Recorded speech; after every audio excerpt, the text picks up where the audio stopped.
Arestado ang dalawang babae matapos makumpiskahan ng assault rifles sa checkpoint operation sa Talayan, Maguindanao del Sur noong Huwebes ng hapon.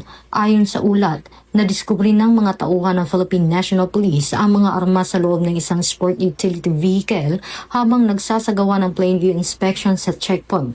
Natagpuan ang isang rifle sa tabi ng upuan ng pasahero dahilan ng agarang pag-aresto ng dalawang sospek. Sinabi ng pulisya na patuloy ang investigasyon kaugnay ng pinagmula ng mga armas at posibleng koneksyon ng mga ito sa iba pang aktibidad. Isinagawa ang operasyon sa ilalim ng mas pinaiting na seguridad at kampanya ng PNP sa pamumuno ni Chief PNP, Police General Jose Melencio C. Nartates Jr. Ito ang bagong PNP para sa bagong Pilipinas. Serbisyo mabilis, tapat at nararamdaman.